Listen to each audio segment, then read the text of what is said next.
Welcome everybody, I am restoring an old bench grinder in this video. I hope you'll join me in this little journey. This one is a Thor. Thor is no longer with us, unfortunately. They went out of business quite a while ago. But when they were in business, they made some great bench grinders. This one here is a half horsepower. Right now I'm giving it the once over, taking a look at my little bench, and let me apologize up front if some of the lighting here isn't as good as it could be. It was pretty cloudy out when I was doing this thing, so if things aren't as clear as they could be, forgive me there. You notice I'm testing the switch there, just making sure everything looks good, clicks on and off. I gave it a test run before I started taking it apart. It worked fine, except the bearings are gone. So those spin forever and they're shot. And right here you can see I'm investigating. We've got a run capacitor in this. That's what that big brick block is there at the bottom. We're going to replace that as well. Right now I'm just taking a look at the windings. As I mentioned, this grinder's got some very nice patina. It's going to repaint it. I'm going to repaint it a nice blue color, I think. I've got some single-stage urethane paint laying around, so we'll do something with that. Right here I'm just getting the lay of the land, making sure all the wiring looks decent. It does there. Again, it's in pretty good shape for something that's at least 50 years old. But I'm going to get a new run capacitor and put, again, we're going to update the power cord, which was itself updated a couple of years ago, but whoever did it, the cord is about 1 foot long, so that's not going to work too well. So again, I'm just taking a look in here. The switch, we're going to replace that. So we're just going to give it the once over here and take a look. Right here again, I'm just making sure everything's lined up. We'll start disassembling it in just a second. All right, at this point I've got the cover off and a little light on things, so we'll take a closer look at what we're dealing with. Notice I marked things with the color. I've got some yellow there on the wire and on the part of the switch, the section of the switch where it connects to, as well as to where it goes into the run capacitor. Also, I've got a gray wire, gray marking there, also showing where that goes in the capacitor. I'm doing all this just because I'm not going to get confused this way when I put this back together in a few days. It's easy to get crisscrossed with your wiring going this way and that. Why do that if you can help it? Right here, we're going to replace this run capacitor. It's got 6 microfarads and 330 volts, so that'll be easy enough to replace. And just doing some documenting here, making sure I know where the line wire is going and where the ground wire is, just so there's no problems when we do this, put this back together. All right, we got the side guards off. Now let's get these wheels off. Boy, the light here stinks tonight. I apologize. I feel like I'm in the Bates Motel with Anthony Perkins maybe waiting behind me with a knife. I don't know. Anyway, we got the nut off. This one is, by the way, on the right-hand side of the grinder. This is a typically threaded nut. The other side's left threaded, so it means it comes off the other direction. Just an FYI there. So what I'm going to do is I'm going to pull off all these little guards, these washers, and then put some wire through the middle, tie it all together so that it all sticks so that I know the ordering that this goes back on. So we got the washer there and a little guard next to it. I'm trying to get those things off right there. Oops. Yeah, of course I dropped it. There's nothing strange about that, so let's go pick that stuff up real quick. Yep. Par for the course for me, dropping stuff all over the place. We'll put that back over there. Also, notice on the shaft on the left there's a white spacer, so we're going to take that off, make sure we know where that is in the order of things, along with that, another spacer behind it as well. So again, just document this stuff when you're doing it. That way, when you put it back together in a few days, you're not surprised or shocked or anything like that. It's just a good idea. So again, I'm going to put some wire through the middle of all this, tie it all together. Then when we put it back together, I won't have any questions about what goes where. There's the wire I'm going to use. I'm not going to have any questions about what goes where, what spacer goes where. It just saves you a lot of trouble that way.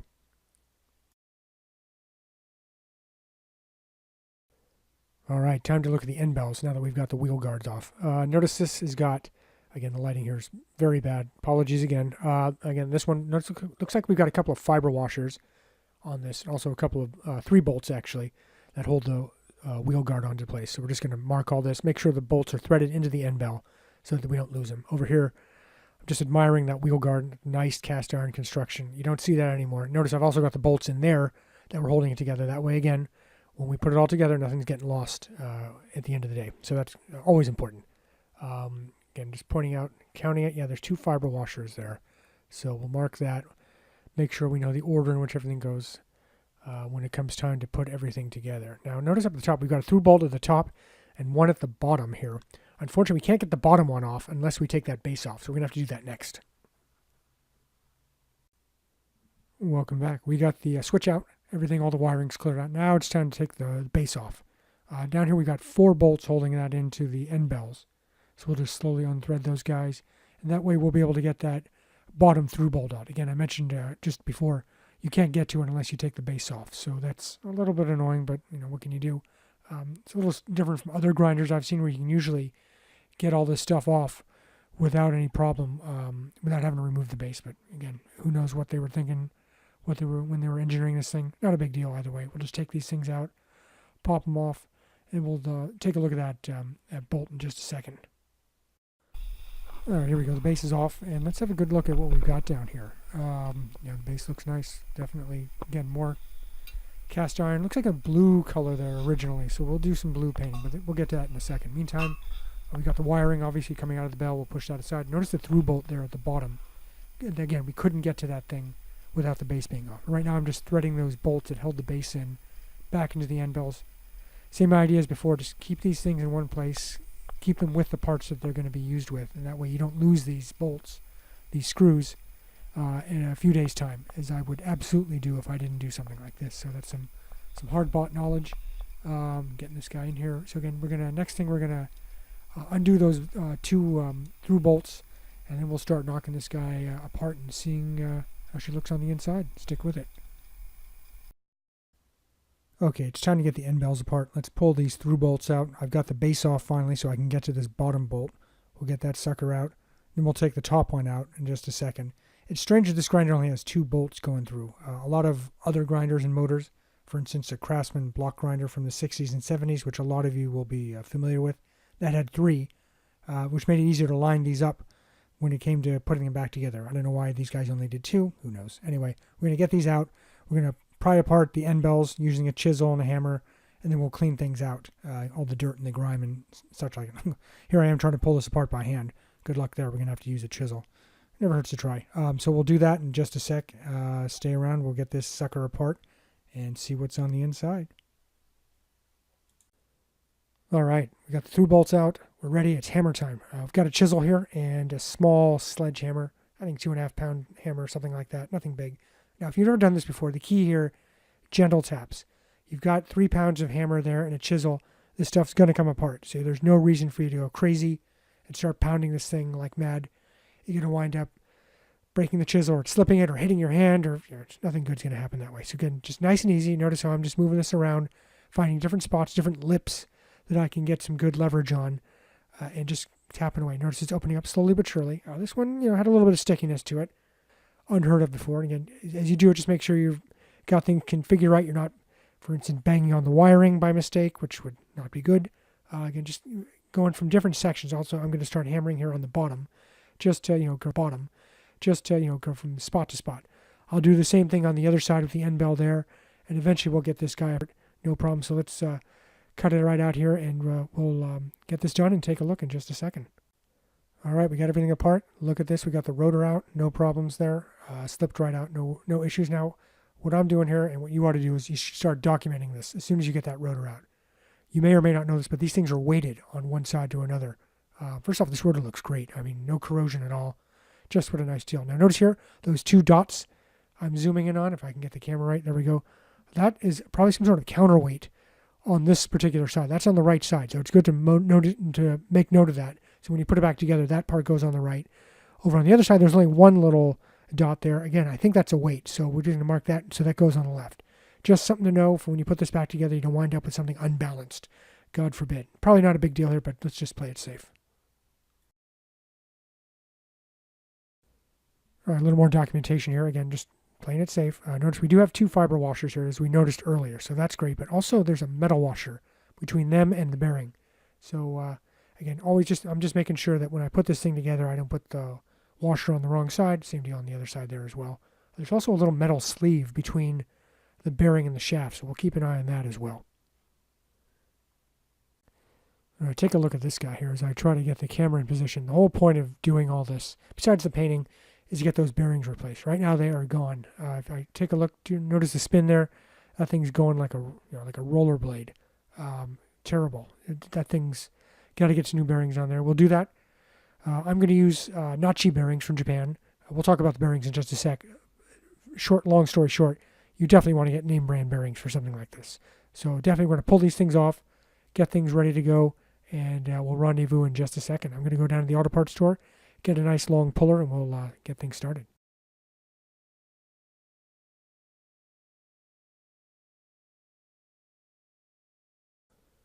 All right, dropped down to the auto parts store and rented one of these 3-jaw pullers.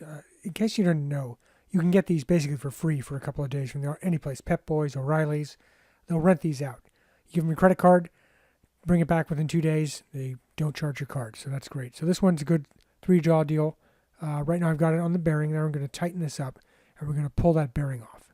Again, nice and easy. The first few turns are usually the toughest because it sticks in place. The bearing doesn't want to move because of friction. It's a friction hold. And also I've got that sleeve in front of it, which is also on there because of friction. I'm not sure what that's there for exactly, other than probably just keep the bearing in place, I guess. I haven't seen that very often before. But anyway, we're just going nice and easy here. No need to rush this. Use the open end, the close end. You can use a socket if you want to, and a ratchet. Once you get these things started, it goes a lot easier. Notice it just cracked there, right? Just got a first bit of movement there. That's great. So we'll just keep going here, keep moving this thing, and eventually we'll get that bearing off without too much trouble.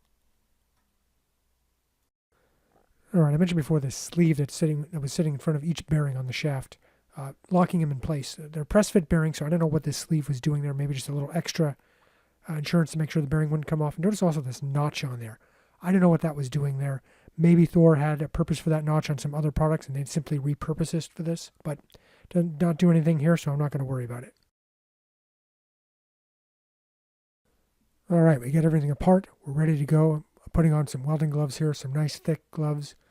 Got the angle grinder out, got the paint stripping wheel on there, and just going to town. Getting as much rust and crud and whatever else I can off with this thing. Obviously, with all the nooks and crannies on one of these things, you're not going to get everything off with an angle grinder. Going to have to hit some parts of it with sandpaper, some parts with maybe a Dremel with a wire wheel. No matter what the case, you got to get in there, clean every bit that you can, clean the surface. If you don't have a clean surface, you're not going to have any paint sticking to it, so that's important you do this. She's looking good here. We've got the stator masked off up the top. Look at it, nice and clean. Just went over everything with the paint stripping wheel, like I said, wire wheel, some sandpaper by hand. Everything shiny. This part, there's a little surface rust left, little nooks and crannies. We can handle that. That's not a problem. We'll touch that up. Meantime, though, got everything nice and shiny as you can. Right here, took a wire cup with a brush to get in on that surface there on the back end.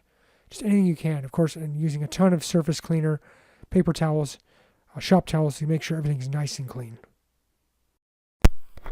Welcome back. All right, we've got this thing in primer. I use something called Southern Polyurethanes Primer, SPI epoxy primer specifically, designed to stick to bare metal and for paint to stick to it. It works great. I've had great success with it also, and this isn't so important with the bench grinder, but with other projects, this is a very sandable primer. It's sand smooth, unlike some other epoxy primers out there. Definitely take a look at them. I'll link to them in the description of the video in case you want to take a look at it for other projects. This is looking great. We're ready for the next step, which is paint. All right, we've done all our hard work. Now it's time for a little fun. Start spraying. We're going to do a little quick test pattern here. I'm using an A&I detail gun, which is perfect for this sort of thing. I've got the air pressure at about, I think, 25, 26 PSI. The key to victory on these things, light coats. Of course, a lot of you already know that. If not, notice I'm just going back and forth very carefully. I'm going to do many passes on this. I'm using Summit Racing Brilliant Bright Blue Metallic. I had some laying around. Good stuff, works fine. We're going to do some single stage on this, single stage urethane paint, and then we're going to clear coat it later. Give it the toughness and shine it needs. So right now I'm just moving pieces around, making sure I'm taking my time, going slowly. Again, quick passes. I won't bore you guys with every step and every detail. You can see what I'm doing on this. Right now just taking care of the center section right here, moving it slowly along. No issues there. Looks good. Again, just taking it nice and easy. Very, very light coats. We're going to do several of these, probably, 3 coats. Light coats, it's going to work great. No drips or runs that way. So it's going to be great. Next up, we're going to do the end bells. So that's going to look good. We'll get that in just a sec. All right, here we go. The end bells. I'm doing the insides first. The insides obviously aren't as important as the outside for cosmetics. But I want to coat this in here just to keep corrosion away. So we're not going to go heavy on the insides. Again, just enough to keep the rust at bay. And single stage urethane paint is terrific for that. So we're going to do quick coats on the inside here. Also on the side guards, we're going to do the inside as well. We're not going to clear coat the inside. That's just nuts and a waste of clear coat since nobody's going to see it. Single stage paint works just fine for keeping things nice and glossy and, more importantly, keeping things corrosion free. So again, notice Going very light on the coats here. Nice and easy, no drips, no runs, no reason to do that. Wait, a quick spritz here and there, wait 5 minutes, then do another coat, and you'll be in business. So no problems there. And again, we're going to do the side guards and the base as well. And again, just taking our time. No reason to rush this. It's going to look great, believe me. Okay, right here we're doing one of the side guards. Notice again, just the same idea as before. Light coats. You'll get great coverage that way. No chance of runs or drips. I've got this tied together with some wire used for putting rebar sticks together. Notice how I'm maneuvering it around, trying to get every angle I can. Again, light strokes, light coats. We're going to do about 3 coats on this thing. It's already looking shiny with the first coat. So again, there's no reason to go heavy. You'll get full coverage eventually. Not a problem. It's going to look great when it's done. Fantastic. Now notice here I'm going to do the back side. Just getting some paint on this. Obviously, it's going to get scratched up the back when you put on a wire wheel and start using it. But we want to keep this as corrosion-free as possible, so we'll just put some paint on there anyway to keep it going that way. I'm going to clear coat the front like I am all the rest of the parts, but the back sides, no need to clear coat because no one's going to see them, or they're going to get scratched up by wire wheels and such. So again, just putting a little paint on the back for corrosion protection. All right, last but definitely not least, we're doing clear coat. So we're going to get everything's all painted, so we're just going to start with the clear. By the way, when you're spraying single stage paint, you want to wait about between 6 and 18 hours before you do clear coat. It's not the same as base coat where you can go at it 30 minutes or an hour later. You got to let things gas off. So this is the next day. Again, light strokes, same ideas with the paint. Hitting it from every angle. I'm holding it again using that rebar wire, making sure that I can get every nook and cranny that I possibly can. Now, I did dust the back of that. I said I wasn't going to clear coat the back. I'm doing a little bit there just for grins, really. But most of the attention is going to be on the top here, on the front side. And again, this is the first coat. It's already looking pretty shiny. I'm trying to get the top bit there. That's a little bit tricky because my hand's in the way. But in a sec, we'll put this back down on the metal platform and go at it from that angle. So we're just trying to hit it from as many different spots as we can. When you're spraying, whether you're using what I'm doing, I'm going a little overkill using this single stage paint and clear coat. If you're using like Rust-Oleum in a spray can, same idea. Just hit it from as many angles as you can. Nice light coats. No need to go heavy. Give it 10 or so minutes between coats, and you should be in business. So again, just hitting this up slowly but surely, building up the clear coat, and it looks great. I won't keep going on this. Nothing's more boring than watching or listening to paint dry. So you guys get the idea at this point. All right, and we are done. Look at this nice glossy stuff. All the paint is on, all clear coated. It's looking great. This is going to be terrific when we put this thing back together. Now, as far as that goes, I'm going to wait a couple of days for the paint and the clear coat to harden. You should do the same. Your first instinct might be to just jump in and start putting this thing back together. Bad idea. You want to let the paint harden, all the clear coat harden up, because we're going to be knocking this stuff together. Unless it's toughed up, hardened up, you run a good chance of scratching things. And why do that to your project? So show a little patience. Let it gas off for a couple of days, then come back, and it's going to be great. Let's start, let's wait, and then we'll get started. All right. Well, before we can start putting this thing together, we do have to get the bearings onto the shaft. And so, what am I doing here? I'm putting the shaft into the freezer. What the heck? What's going on there? Well, long story short, obviously, when you cool something off, it contracts. So what you want to do is you want to make the shaft contract by cooling it. And at the same time, we're going to take the bearings and heat those up. That way, we're going to have a much easier time putting the bearings onto the shaft. So the idea here is to put the shaft into the freezer for about 20 minutes, 30 minutes, something like that. And meantime, we're going to put the bearings on a heat source for about 5 minutes to get them warm and expanding just enough. Remember, these are all press fits. So any sort of advantage we can get to put those things together, it'll be great. It'll make things a lot easier. We're going to have to do a little banging, and we'll talk about that, knocking things together to try to get the bearings on the shaft. But in the meantime, we can help ourselves by expanding the bearings, by heating them up, and then also by contracting the shaft by putting it in the freezer, along with the peas and the ice cream, for about 20 minutes. So we'll see how that goes. Let's take a look at the bearings next up. Okay, while that shaft is in the freezer cooling off, next thing we're going to do is we're going to heat up the bearings. Notice what I'm doing? I'm just taking my bearing there, putting it on top of a light bulb. I think that's a 75 watt bulb. That works fine. What we're going to do is we're going to turn the light on, let that thing heat up. And notice we're putting on the inner ring. That's called the inner race. We want to expand that more than anything else because that's the part that goes on the shaft. So we're going to turn this on for about 5 minutes. If you've got an infrared thermometer, great idea to take a look at this and inspect it periodically. You don't want this to go above 200 degrees Fahrenheit. And then if you go past that, you wind up with a risk of screwing up the grease, boiling it if it really goes crazy. So you don't want to go crazy. We just want to heat this up.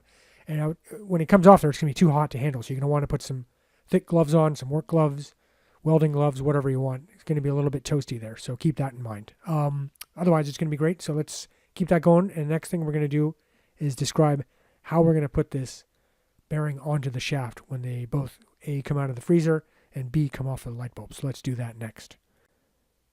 All right, so let's say we've got our bearing heated up. I've got our shaft cooled down. How do we get that bearing onto the shaft?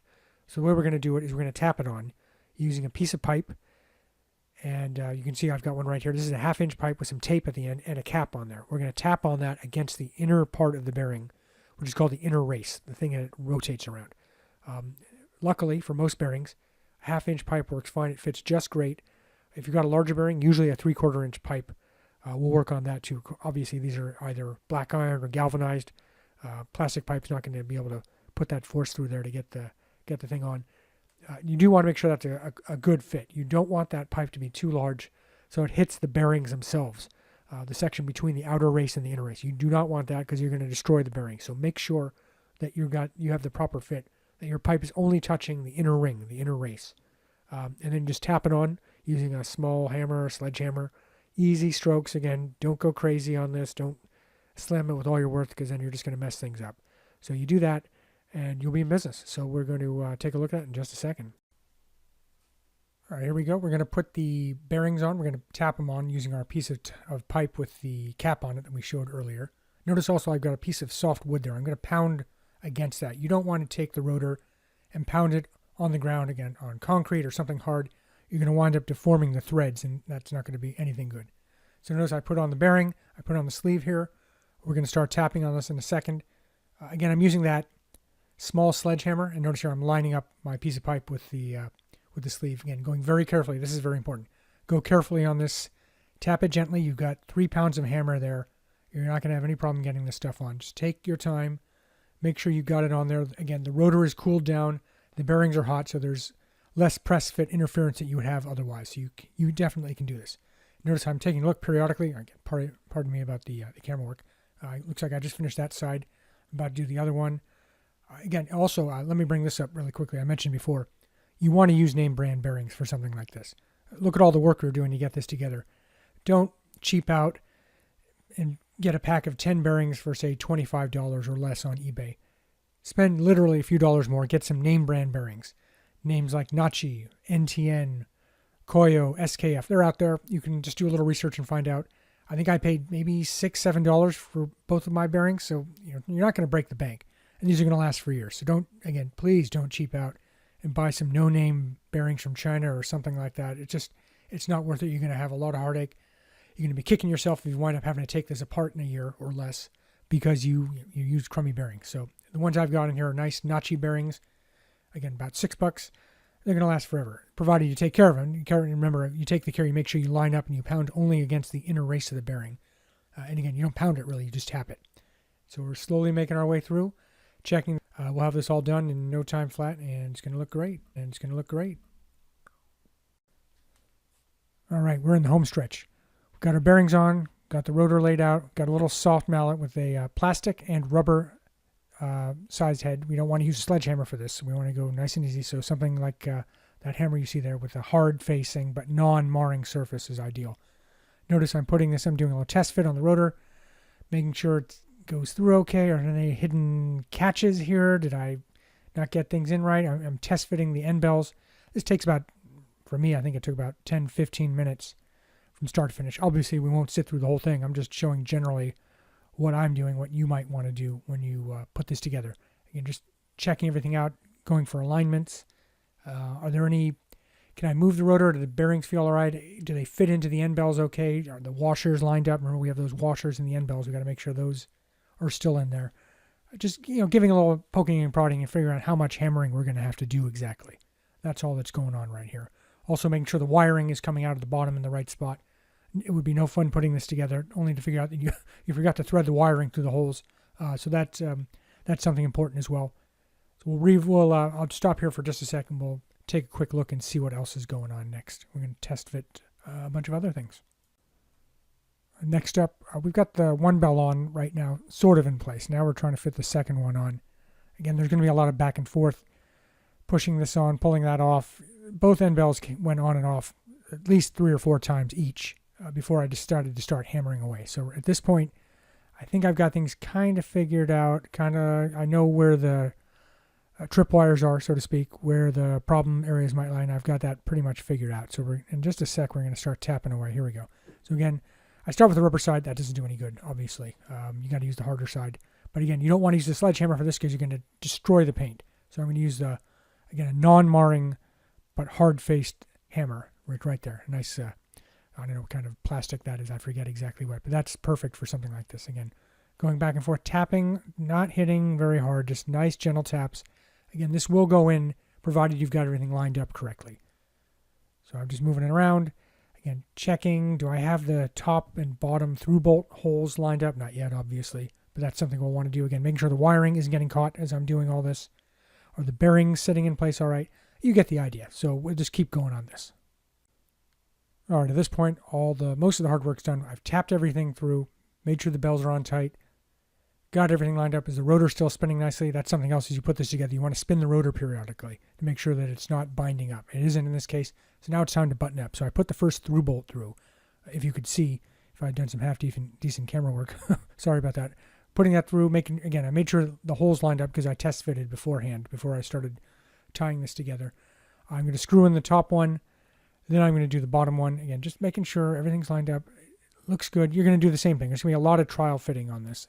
Again, I mentioned before, since this only has 2 through bolts instead of 3, it's a little harder to line this up than it would be for most motors or most grinders. So this is a little bit unusual.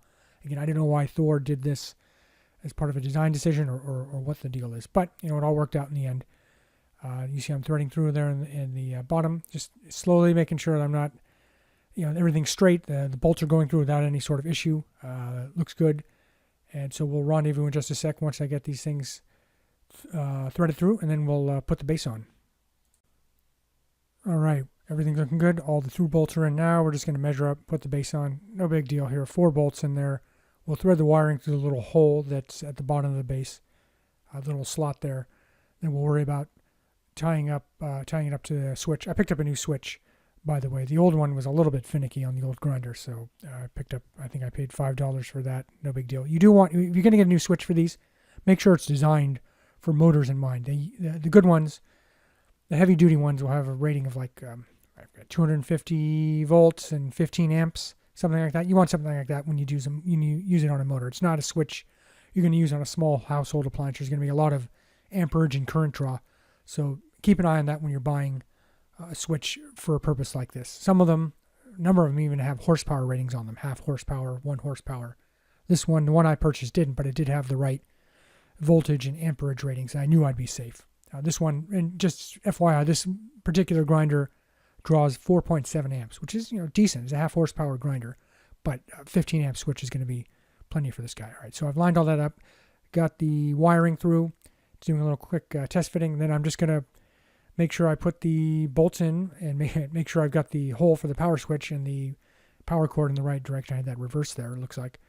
Just put the 4 bolts in. I'll wire up the switch, and we're going to be ready to test this out very soon. All right, the hard work is all done. Look at this nice shine. Got it all together. There's a little bumping and grinding to get this thing fitted up right, getting those top and bottom through bolts to work out. But it's all worth it. Look at this. Everything's in there. Got a new switch installed. The old one was acting up a little, I thought, when I was using it before. Looking good. I've got some tool rests here I've got to still finish up, but we'll do that at a separate time. I'll probably paint them silver or something like that for a little contrast. Anyway, here we go. Let's fire this thing up and hope for the best. Here we go. 3, 2, 1. Yep. There we go. Looking good. Big breeze coming off this. Wow. All right. Terrific. Hey, thanks for sticking with me on this.